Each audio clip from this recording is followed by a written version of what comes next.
माया के कहे चायन उनके नासिस शाखा जोड़े रे।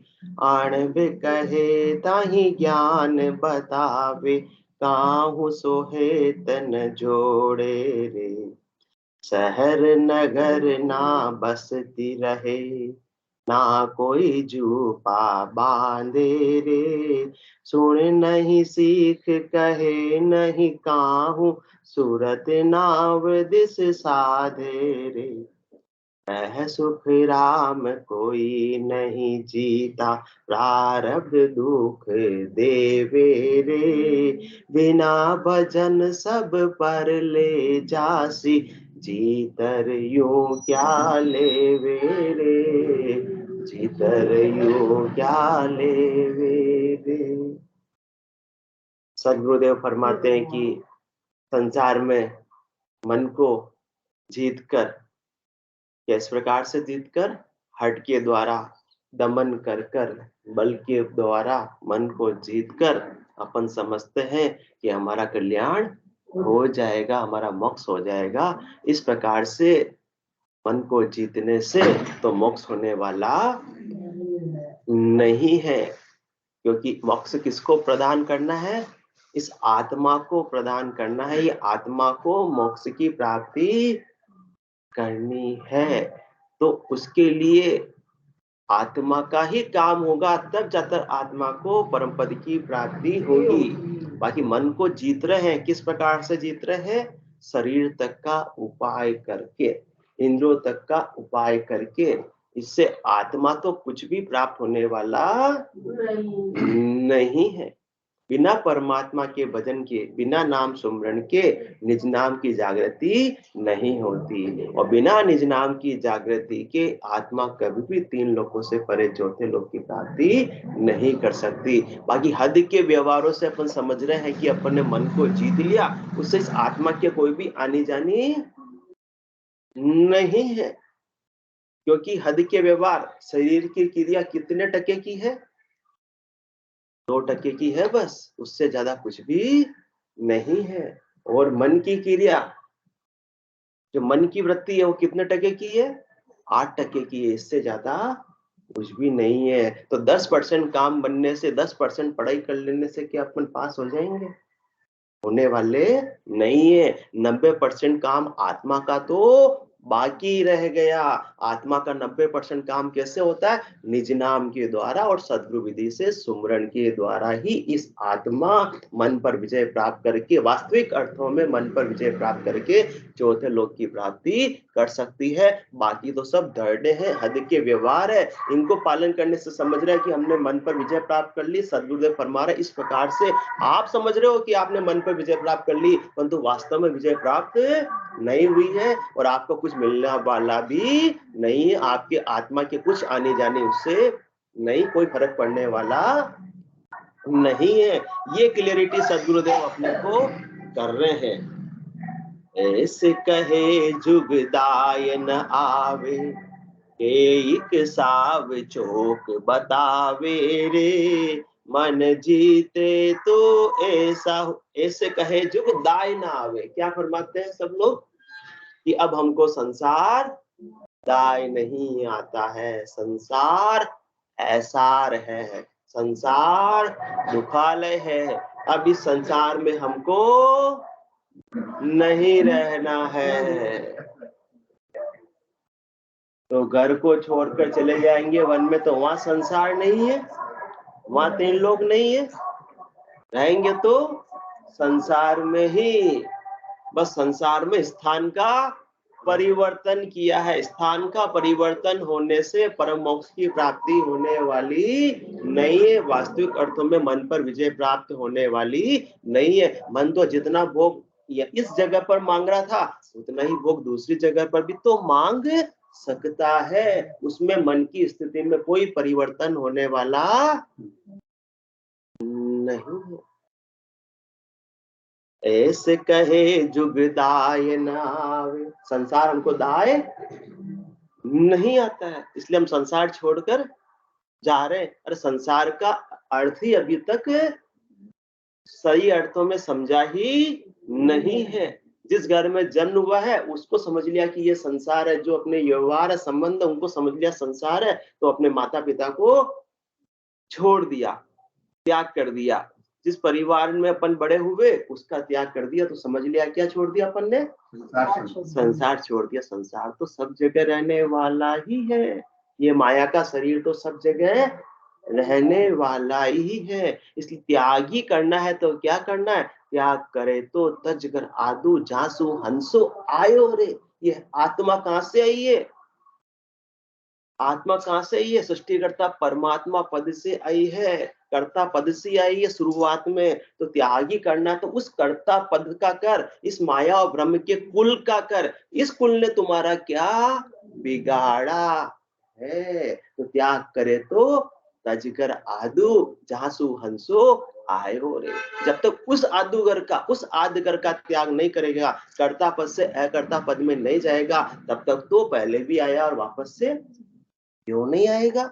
जहां से आने की रीत है, यदि वहां तक भी पहुंच गया, वहां तक भी पहुंच गया, जो पहुंचना बहुत बड़ा मुश्किल काम है, यदि वहां तक भी पहुंच गया सृष्टिकर्ता परमात्मा पद तक भी किसी भी साधन से, तो भी वहां से आने की रीत ही है। पहले भी आया है और आगे फिर आएगा, जन्म मरण छूटने वाला नहीं है। तो त्याग करना है तो कौन से घर का करना है? माया और ब्रह्म के कुल का करना है। सृष्टिकर्ता परमात्मा के कर्ता पद से भी आगे अकर्ता पद को प्राप्त करना है। इसको त्याग करना है, कर्ता पद का त्याग करना। त्याग करे तो तजकर आदू जासू हंसो आयो। इन घरों ने, बेचारों ने तुम्हारा क्या बिगाड़ा है? तुमको तो मिनखा दे दी है, पाल पोस कर बड़ा किया है, इन्होंने तुम्हारा कुछ भी बिगाड़ा नहीं है। इसलिए इनसे द्वेष मत पालो कि संसार असार है, संसार पापी है, संसार में पाप कर्म है, हम इनके साथ नहीं रह सकते हैं। ऐसा बोलने से तुम्हारे आत्मा को कुछ भी मिलने वाला नहीं है। तो ऐसे कहे जुगदायन आवे, इस प्रकार से कहते हैं हाँ? कि हमें संसार पसंद नहीं है, तो कहीं एक साव चौक बतावे रे लो। तो उसकी बहुत सारे चतुराई बताते हैं, है ना, चौका चतुराई। तो बहुत सारी चतुराई बताते हैं, बहुत सारी सावधानी बताते हैं, बहुत सारे अंग लक्षण बताते हैं कि अब हमको संसार दाह है, नहीं आता, और हमने अपने मन पर विजय प्राप्त कर ली है। तुम लोगों ने नहीं की, इसलिए तुम संसार में रह रहे हो, ग्रस्त में रह रहे हो, सबका भोग कर रहे हो। देखो हमने सबको छोड़ दिया है, सबका त्याग कर दिया है। तो बहुत प्रकार से चतुराई बताते हैं, बहुत प्रकार से होशियारी बताते हैं, बहुत प्रकार से उदाहरण देते हैं कि हमने इस प्रकार से अपने मन पर विजय पा ली है। कैसे बताते? मन जीते तो ऐसा हुए है, हाल न डोल न चाले रे, भोग विलास करे नहीं कबहू, साजन जूठन पाले रे। क्या बताते हैं कि जिसने मन को जीत लिया है, जिसने मन को जीत लिया है, तो वो क्या करता है? शरीर से हाल न डोल न चाले रे, वो एक जगह फिर स्थिर हो जाता है, एक जगह बैठ जाता है। जिस प्रकार से अजगर अजगर वृत्ति हो जाए, कर लेते हैं कि अजगर एक जगह पर पड़ा रहता है, और उसके पास में कुछ शिकार आ गया तो उसको खा लिया। इसी प्रकार से भोजन आ गया तो उसका आरोग लिया, वरना एक जगह पर बैठ गए। हाल न चालना डोले रे, कहीं पर भी डोल न रहे, कहीं पर इधर उधर भटकते नहीं है, कहीं पर भी चलते नहीं है, घर से बाहर निकलते नहीं है कि हम तो घर में ही रहते हैं, बस घर में ही क्या करते हैं? साधना करते हैं, ध्यान लगाते हैं। हमने अपने मन को वश में कर लिया है, परंतु वास्तविक वश में किया नहीं किया, वो सदगुरुदेव अंत में अपने को क्लियर करेंगे कि वास्तव में क्या आपका इस प्रकार से मन वश में हो गया है। केवल मात्र जड़ समाधि लगाने से, जड़ समाधि लगा दी, जिससे क्या कर रहे हैं? हाल न डोल न चाले रे। केवल मात्र जड़ समाधि लगाने से आत्मा परम पद की वासी नहीं बन सकती है। ये सबसे बड़ी बात है। मुख्य तो क्या है, आत्मा को परमात्मा पद की प्राप्ति कराना, वो कार्य करने में जो सहायक है वो अच्छा बात, बाकी सब फोगड़ की बात है, बाकी सब बेकार की बात है, बाकी सब व्यर्थ की बात है। उससे आत्मा की कुछ आनी जानी नहीं है। इससे आत्मा क्या प्राप्त कर लेगी? जड़ समाधि लगाने से आत्मा को कुछ भी मिलने वाला नहीं है। पहले भी जन्म मरण में आ रही थी और फिर से वापस कोई न कोई देह धर के आ जाएगी। मन जीते तो ऐसा हुए है, हाल न डोल न चाले रे, भोग विलास करे नहीं कबहू, साजन झूठ न पाले रे। कहते कि अब हम कोई भोग विलास नहीं करते हैं। संसार में जितने भी भोग की सामग्री उपलब्ध है, हमने सबको उसको त्याग कर दिया है। भोजन भी कर रहे हैं, आरोग रहे हैं तो भोग ही रहे, भोग ही रहे। भोजन भी अन्न जल की काया है तो भोगना तो पड़ेगा ही पड़ेगा। परंतु भोग विलास की परिभाषा ही उन्होंने कुछ अलग ही बना दी कि हम भोग विलास करे नहीं कबहू, और साचन झूठ न पाले रे। ये भोग विलास किसके द्वारा हो रहा है? शरीर के द्वारा हो रहा है। इसमें शरीर की प्रवृत्ति है और मन की वृत्ति है। आत्मा की परिणति का उससे कोई लेना देना नहीं है। आत्मा साकार है या निराकार? आत्मा निराकार है। और शरीर साकार है या निराकार? साकार है। साकार और निराकार का कोई संबंध भोग विलास में हो ही नहीं सकता। आत्मा साकार को कुछ भी भोग सकती ही नहीं है। तो तुमने क्या छोड़ा भाई? जो तुम कर ही नहीं सकते उसके लिए कह रहे छोड़ दिया, मैंने प्रधानमंत्री पद छोड़ दिया। अरे बनने के लायक तो हो नहीं, और कहते हो मैंने प्रधानमंत्री पद छोड़ दिया। मैं प्रधानमंत्री का चुनाव लड़ता तो मैं जीत जाता, परंतु मैंने छोड़ दिया। वाह! हाँ, अरे तुम्हें इतने गुण होते प्रधानमंत्री बनने के तो तुम बोलते कि हाँ मैंने छोड़ दिया, मैं तो बन ही रहा था परंतु दूसरे के लिए मैंने कुर्सी छोड़ दी, है ना? वो कहते हैं ना कि अंगूर खट्टे हैं, हाँ, और नाच न जाने आंगन टेढ़ा। आत्मा साकार का कुछ भोग कर ही नहीं सकती है। आत्मा तो स्वयं का आनंद का ही भोग सकती है, क्योंकि आत्मा निराकार है, परमात्मा निराकार है। निराकार ही निराकार का सुख ले सकता है, निराकार ही निराकार का भोग कर सकता है। ये भोग किसका हो रहा है? ये शरीर का भोग हो रहा है। शरीर के भोग से आत्मा के कल्याण से कोई लेना देना नहीं है। कर्म करे निकर्म रहे, ऐसी युक्ति लखाए, सदा विलास त्रास नहीं मन में, भोग में जोग जमाए। जोग तारी किसमें? परमात्मा में। किसकी? आत्मा की सुरता परमात्मा में लगी हुई है, और संसार से संसार के सारे कार्य सहज रूप में हो रहे हैं। निज इष्ट साधन के लिए संसार धारा में बहे, पर नीर से नीरज सदस्य उससे अलिप्त बना रहे। अलिप्त कौन है? आत्मा है। उसकी प्रेम कल भी आई थी कि प्रेम करक लिव भारी रे। ग्रस्त में रह रहे, देह व्यवहार गिरे में बैठा, प्रेम करक लिव भारी रे। तो संसार का शरीर है, ग्रस्त का शरीर है, तो ग्रस्त के काम आ रहा है, परंतु आत्मा का प्रेम, आत्मा की लिव सुरता ध्यान किसमें लगा हुआ है? परमात्मा में लगा हुआ है। तो आत्मा निराकार, परमात्मा निराकार का ही भोग कर सकती है। बाहर के भोग से इस आत्मा को कुछ भी प्राप्त होने वाला नहीं है, तो उसको छोड़ने से भी उसको कुछ मिलने वाला नहीं। जिस चीज से कोई प्राप्ति नहीं हो सकता उसको क्या छोड़ेंगे? हाँ शर्मा जी, आप रिटायर्ड हो गए, अब बोलो मैं नौकरी छोड़ता हूँ। अरे नौकरी है ही नहीं, नौकरी आप कर ही नहीं सकते, तो उसको क्या छोड़ोगे मेरे भाई? थोड़ा ये तो समझो। फिर उसमें ही अपने को होशियारी लगाते, देखो हमने इसका त्याग कर दिया। कितने करोड़ का? 500 करोड़ का त्याग कर दिया। शर्मा जी को पता है, 500 करोड़ का त्याग कर दिया। अरे जिसको तुम्हारा है ही नहीं, जिसको से तुम कुछ प्राप्त कर ही नहीं सकते, आत्मा क्या प्राप्त कर सकती? साकार धन को क्या आत्मा प्राप्त कर सकती है? क्या उसको भोग सकती है जो उसका त्याग करेगी?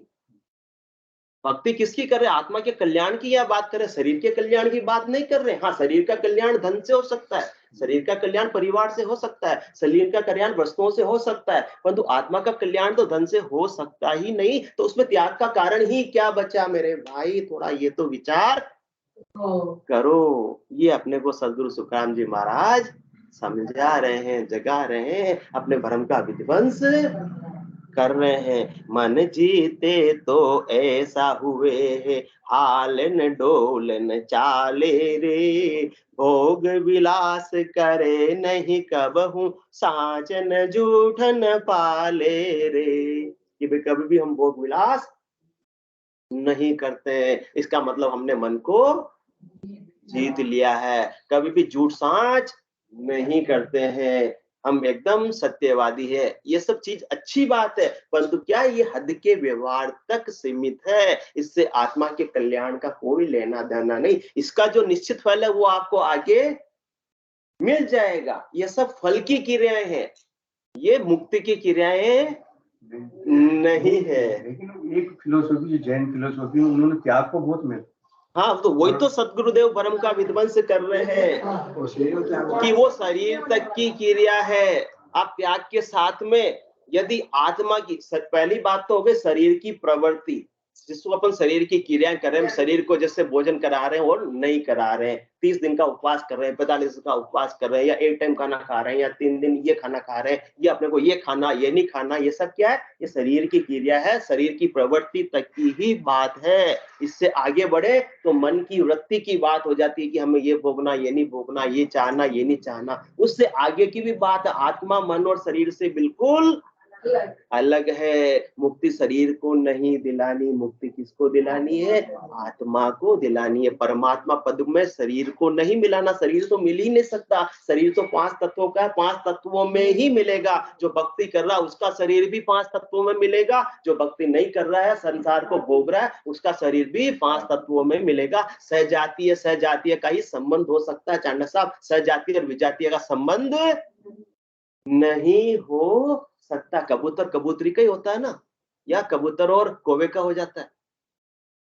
नहीं होता है ना। तो सहजातीय का ही हो सकता है। आत्मा किसका अंश है? परमात्मा का। आत्मा का परमात्मा से संबंध है, वो सहजातीय संबंध है, तो भोग भी वो उसी को ही सकती है, और त्याग भी अभी ने उसी का ही किया हुआ है। तो जिसका त्याग है उसी को ही तो प्राप्त करना है। जिसको अपन प्राप्त कर ही नहीं सकते उसका क्या त्याग करेंगे? और उसी की महत्ता समझ रहे हैं। शरीर की क्रिया तक ही अपन महत्व समझ रहे हैं कि शरीर की क्रियाओं से ही हमारा कल्याण हो जाएगा। ये सब बात तो फल की क्रियाएं हैं, इनसे वापस आपको क्या मिलेगा? फल मिलेगा। आज त्याग कर रहे हो तो वापस से आगे मिलेगा, निश्चित रूप से मिलेगा। उस फल को भोगने के लिए किसकी आवश्यकता होगी? देह की। और देह के साथ में किसकी आवश्यकता होगी? आत्मा की। तभी देह भोग पाएगी, चल पाएगी, जीवित रह पाएगी। चेतन निकल जाएगा तो फिर देह का कोई महत्व रहने वाला नहीं है। तो बार बार ये आत्मा देह धारण नहीं करे, मुख्य उद्देश्य ये है। तो फोकस किस पे करना है? आत्मा पर फोकस करना है, न कि शरीर की क्रियाओं पर, न शरीर की प्रवृत्ति पर, ना मन की वृत्ति पर। फोकस किसको? आत्मा की परिणति पर फोकस हो। जिसको आत्मा प्राप्त कर सकती है उधर ध्यान लगाओ। जिस चीज को प्राप्त नहीं कर सकते हैं तो उस पर ध्यान लगाने से कुछ भी आत्मा का कुछ भी प्राप्त होने वाला नहीं है। तो मन जीते तो ऐसा हुए है, हालन डोलन चाले रे, भोग विलास करे नहीं कबहू, साजन जूठन पाले रे। केवल मात्र इतना करने से कि भाई आप हाल नहीं रहे हो, चल नहीं रहे हो, डोल भी नहीं रहे हो, स्थिर हो गए हो, है ना? कौन से महाराज बन गए? खड़े महाराज। कोई खड़े महाराज बन गए, कोई बैठे महाराज बन गए, कोई उल्टे लटक गए, कोई कैसे भी करके, कैसे भी अलग अलग प्रकार की अलग अलग रीत है। परंतु इससे ये सब किसकी क्रिया है? शरीर की क्रिया है। इससे आत्मा का कल्याण से कोई लेना देना नहीं है। क्यों नहीं है? जानने से आपको बहुत आश्चर्य हो रहा है। आज देखो चेहरा देखो, बहुत आश्चर्य हो रहा है कि ऐसा कैसा गजब गजब की बात बोल रहे हैं सदगुरुदेव। तो क्यों? क्योंकि ये गुण लक्षण तो किसमें भी हो सकते हैं। देखो, मन जीते तो ऐसा हुए, कैसा होगा? कि हाल न चाल, हाल न डोल न चाले रे। ठीक है, ये गुण और भोग विलास करे नहीं कबहू साचन झूठ न पाले रे। आज चांडा साहब का स्टेचू बना दो, स्टेचू। हाँ, क्या बना दो? स्टेचू बना दो, मूर्ति बना दो। वो बिल्कुल हिलेगी भी नहीं, चलेगी भी नहीं, डोलेगी भी नहीं, भोग भी करेगी नहीं, विलास भी करेगी नहीं, और सांच भी बोलेगी नहीं, झूठ भी बोलेगी नहीं। तो क्या उस स्टेचू का, उस मूर्ति का मोक्ष हो जाएगा चंडा साहब? तो भ्रम का विध्वंस हुआ, शंका का समाधान हुआ।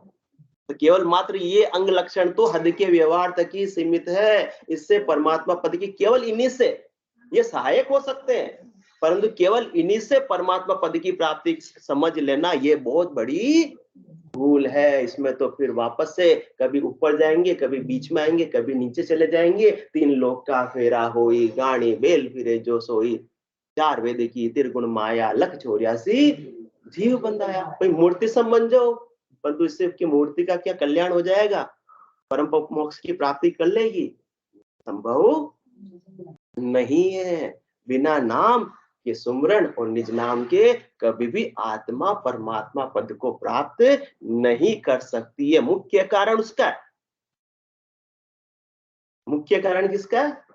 ना यामे सुन न वामे है दोष भाई, ये तो विधि मिला है कारज ऊंच नीच के माई। ये तो सदगुरु विधि से जो सुमरन कर रहा है उसको परम पद की प्राप्ति होगी। बाकी हद के व्यवहारों का कोई खास फर्क पड़ने वाला नहीं। फिर आपकी इच्छा हो जो करो, जैसे आपकी कुल की मर्यादा हो सो करो। कै सुखराम देही के ताई करो सकल विधि कारण नाई। सदगुरु सुखराम जी महाराज ने पूरी छूट दी है शरीर को, शरीर का धर्म निभाने के लिए, देह का धर्म निभाने के लिए, परिवार का धर्म निभाने के लिए, परंतु मोक्ष का आज विधि एक न चाहिए। सतगुरु शरण प्रीत कर रही है। बस सदगुरु के ज्ञान से जो आत्मा ने प्रीत लगा ली, और सदगुरु का ज्ञान क्या है?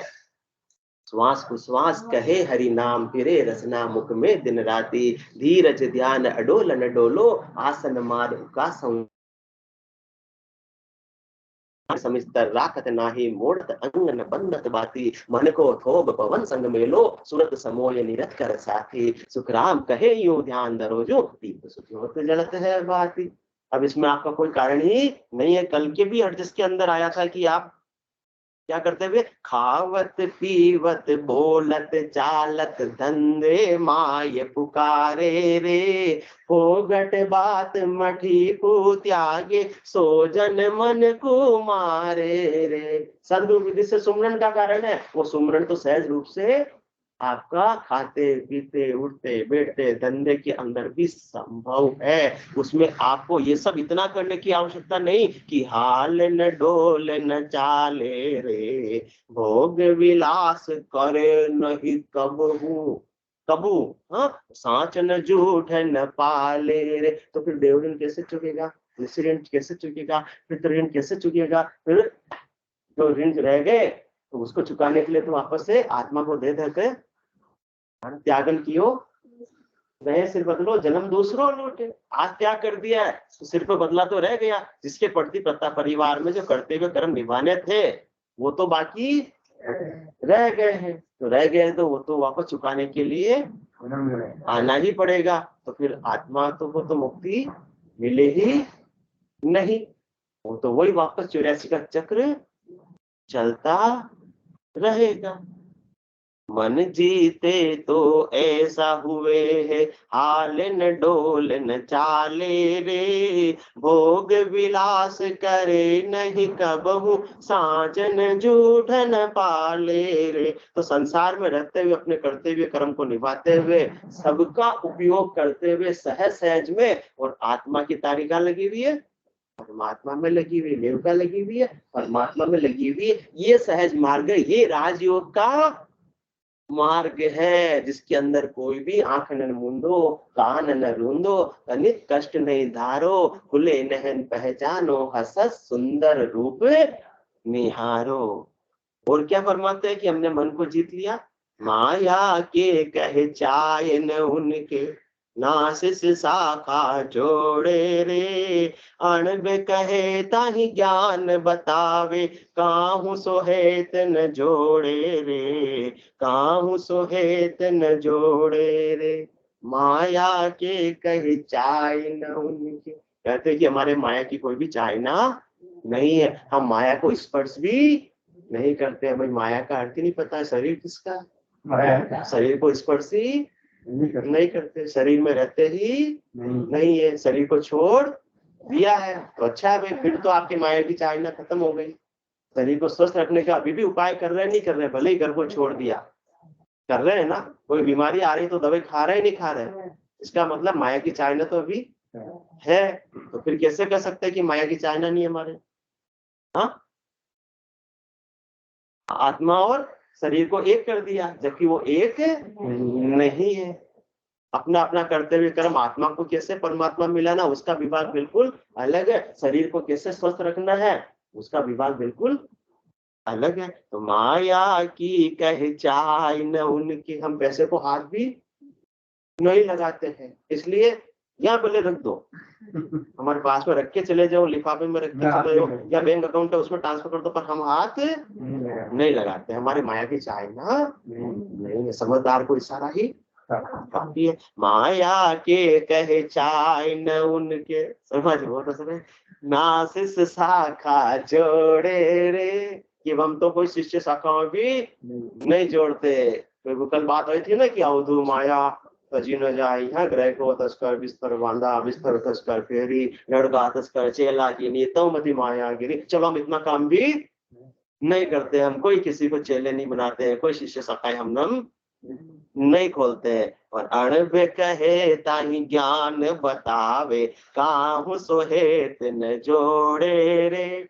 और जैसा शास्त्रों में ज्ञान बताया है वो ज्ञान वो आगे बताते हैं, और किसी से भी हेत नहीं जोड़ते, विशेष संबंध विशेष लगाव नहीं रखते। तो केवल मात्र इतना होने से भी ये मत समझ लेना कि आपकी आत्मा का कल्याण हो जाएगा। ये भी कहाँ तक की बात है, शरीर की प्रवृत्ति और मन की वृत्ति तक भी बात है। इससे आत्मा की परिणति कहाँ तक है वो आपको उसका कुछ मालूम ही नहीं, क्योंकि शरीर चौथे पद में नहीं जाएगा, मन भी चौथे पद में नहीं जाएगा। चौथे पद में कौन जाएगी, आत्मा जाएगी। और उपाय कहाँ तक का कर रहे हैं, सुई का खोई थी कुटिया के अंदर और ढूंढ कर रहे बाहर, तो बस वही वाली हालत हो रही, कभी भी मिलने वाली नहीं है। माया के कहे चाय न उनके, जो भी चरम चक्षुओं से नजर आ रहा है वो सब क्या है, माया है। तो माया का शरीर है, तो माया का शरीर तो माया का उपयोग करेगा। जीव ही जीव का आहार है। अपन क्या खा रहे हैं, वेजिटेरियन है तो क्या खा रहे हैं, अन्न खा रहे हैं, फल खा रहे हैं, सब्जी खा रहे हैं, तो उनके भी शरीर है। अपन पंच इंद्रिय है, कोई वो एक इंद्रिय है, कोई दो इंद्रिय, इस प्रकार का है बस, वो इससे ज्यादा नहीं है। उनमें भी चेतनता है, उनमें भी जीव है। तो माया का त्याग तो जब तक माया का शरीर है तब तक संभव हो ही नहीं सकता। जो कहता हमने पूर्णतः माया का त्याग कर दिया, तो क्या भोजन करना बंद कर दिया, गलत है। भले ही हरी सब्जी खा रहे हैं फिर भी जीव ही खा रहे हैं, वो एक इंद्रिय जीव है, अपन पंच इंद्रिय जीव है, सब प्रकार के जीव है ना। जिसके केवल क्या होती है, चमड़ी होती है, यहाँ से चालू कर दो, एक इंद्रिय जीव। जिसके यहाँ चमड़ी, वो कौन से हो गए, एक इंद्रिय जीव हो गए। और चमड़ी के बाद में जिसके क्या आ जाता है, मुंह आ जाता है, वो दो इंद्रिय जीव हो जाते हैं। और फिर किसके आ जाता है, आंखें ऊपर आ जाओ, नाक, श्वास लेने के लिए नाक आ जाते हैं, वो त्रिइंद्रिय जीव हो गए। और फिर आंखें और कान आ जाते हैं, चार इंद्रिय, पांच इंद्रिय। इस प्रकार से जीव जितना पास ज्यादा दूर जाते जो वो पंच इंद्रिय जीव के ये पांचों चीज मिल जाएगी। आंख में मिल जाएंगे, कान भी मिल जाएंगे, नाक में मिल जाएंगे, मुंह भी मिल जाएंगे और चमड़ी भी मिल जाएगी। तो एक इंद्रिय जीव, इसका मतलब उसमें जीव नहीं है, उसमें भी जीव है, उसमें भी वही चेतनता है, वही आत्मा है जो पंच इंद्रिय जीव में जो पंच इंद्रिय जीव में जितना गुणों का सागर है, गुणों का खजाना आत्मा में, वो एक इंद्रिय जीव में है, परंतु वो एक इंद्रिय जीव अपने गुणों को भोग सकता नहीं है। और ये पंच इंद्रिय जीव को गुणों को भोगने की सामर्थ्य, इसलिए नर्तन को बहुत बड़ा कीमती अमोलक कहा कि नर्तन बड़ो पदार्थ पायो, भजन करो नर नारी, सिमरन जसा विसार्या सोदा, पशु संज्ञा ले धारी। कि आप में सामर्थ्य अपने गुणों का भोग करने का, जो आपने अभी तक त्याग कर रखा है, और आप उल्टा क्या कर रहे हो, जड़ चीजों को त्याग कर मुक्ति पाना चाहते हो, तो उससे मुक्ति संभव नहीं। अपने गुणों को अपनाओगे, खजाना भीतर है, आनंद भीतर है, अपने भीतर की दौड़ लगाओगे तो परमात्मा मिल जाएंगे। जिन पाया जिन घट ही पाया, बाहर फिर जन्म गमाया। जंगल जंगल भटक रहा है मृग अपनी कस्तूरी को, कितना मुश्किल है तय कर पाना खुद से खुद की दूरी को। तो अपने ही गुणों का पता नहीं, बस क्या करना है, त्याग का कोई कारण ही नहीं, बस जो है अपने पास उसको भोग लो, उसी में तृप्त हो जाओगे, उसी में आनंद आ जाएगा। और आत्मा के पास अनंत गुणों का खजाना भरा पड़ा है। आए थे हीरे पाने के लिए, परंतु कोयले तक ही सीमित रह गए। इतनी ही खोद की अपन ने, जड़ और शरीर और मन तक का ही उपाय किया, आत्मा तक तो पहुंचे ही नहीं। खदान तो वो की वही है, हीरे भी उसी में है और कोयले भी उसी में है, पर ऊपर ऊपर से तो क्या मिले, कोयले ही मिले, और वहीं तक सीमित हो गए कि हमने देखो जड़ पदार्थों को छोड़ दिया है, हम इसके हाथ नहीं लगाते, हम भोग विलास नहीं करते, हमारे माया की कोई चाहना नहीं है, हम शिक्षा का नहीं छोड़ते।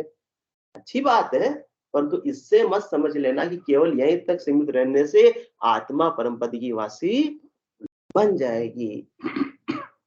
तुम और ऐसे यदि हो जाता हद के व्यवहारों से, है ना, केवल साथ जोड़ के भाई कोई अच्छा अच्छा अंग लक्षण है सत्यवादी रहना। राजा हरिश्चंद्र भी क्या थे, सत्यवादी थे, तो क्या परम मोक्ष के वासी बन गए, नहीं बने। क्या उनको प्राप्ति हो गई, स्वर्ग की प्राप्ति हो गई। जिसका जो पराक्रम है वहां तक का पराक्रम तो आपको मिलेगा, परंतु बात किसकी चल रही है, आत्मा को जन्म मरण से मुक्ति दिलाने की बात चल रही है। तो जन्म मरण से जो मुक्ति में सहायक हो उसको अपना, उसको त्याग करो। जो सहायक ही नहीं है, जो बाधक ही नहीं है, उसको अपना के अपना त्याग करने से अपने समय को खराब क्यों करते हो। भोग विलास करे नहीं कबहू, साचन झूठ न पाले रे। हिंजड़ा होता है ना, हिंजड़ा, वो कभी भोग कर पाता है, नहीं कर पाता है, तो क्या उसका मोक्ष हो जाएगा, संभव नहीं है। मोक्ष भजन बिन नाही रे, सब विधि अधिके माही रे। अरे तो वो तो कारण, भजन का कारण केवल मात्र, अपन बात क्या करें, केवल मात्र भोग विलास छोड़ देने से मात्र से ये मत समझ लेना हमने विजय, मन पर विजय प्राप्त कर ली है, हम चौथे लोक के वासी हो गए हैं। शुरू में ही बात की है, तो विधि मिला है कारज ऊंच नीच के माई, कोई कैसा भी हो, उसमें जो सदगुरु विधि से सुमरन कर रहा है, जिसके निज नाम की जागृति है, उसके बाद दारोदास सुमरन में लगा हुआ, तो उसको परम पद की प्राप्ति होगी। बाकी केवल अन्य उपाय करने तक सीमित रहने से परम पद की प्राप्ति होने वाली नहीं है। हिंजड़ा भी भोग विलास करता नहीं है, तो केवल भोग विलास का त्याग करने से तो क्या आत्मा परम पद की वासी बन जाती, तो वो भी बन जाता है। भोग विलास करे नहीं कबहू, साचन झूठ न पाले रे, माया के कह चायन उनके, शिष्य शाखा नहीं जोड़े रे। कुत्ता होता है ना, कुत्ता, उसके भी माया की कोई ज्यादा चाहना नहीं होती। एक रोटी डाली, खाई तो खाई, नहीं तो छोड़कर चला गया। ऐसा भी नहीं उसको उठाकर जहां मैं ज्यादा रहता हूँ वहां ले जाकर रख दूं, फिर शाम को खा लूंगा। वो किसी भी बात का संग्रह करता नहीं है। तो केवल संग्रह का त्याग करने से, केवल संग्रह का त्याग करने से, केवल माया का त्याग करने से यदि कल्याण होता तो कुत्ते को भी कल्याण हो चुका होता। आज कुत्ते की प्रजाति आज अपने को यहाँ नजर ही नहीं आती। वो तो प्रजाति का गुण है, कोई एक कुत्ते का गुण नहीं है। भोग विलास करे नहीं कबहू, साचन झूठ न पाले रे, माया के कह चायन उनके, शिष्य शाखा नहीं जोड़े रे। जंगल का राजा कौन? वो अकेला ही रहता है। तो क्या अकेले रहने मात्र से मोक्ष हो जाता? तो फिर शेर का भी हो जाता कि मैंने कोई शिष्य शाखा है, मेरा कोई ग्रुप नहीं है, मैं तो अकेला ही रहता हूँ। तो केवल अकेले रहने का भी किसकी क्रिया है? अकेले रहना, संग रहना, ये शरीर की क्रिया है मेरे भाई। शरीर की क्रिया से आत्मा को क्यों एक में कर रहे हो? आत्मा का कार्य बिल्कुल अलग, शरीर का कार्य बिल्कुल अलग है। आज का समय तो हो गया। बोलो राम सतगुरु देव जी महाराज ने धन्य हो परम दयाल सतगुरु सुखराम जी महाराज ने धन्य हो अनंत श्री सतगुरु सुखराम जी महाराज के ज्ञान सस्वरूप भगवान ने धन्य हो केवली भगवंता ने धन्य हो जीवाधारण जहाज ने धन्य हो मोक्ष के मालिका ने धन्य हो अनंत कोटि संतान ने धन्य हो राम सभा में राम राम सा राम राम राम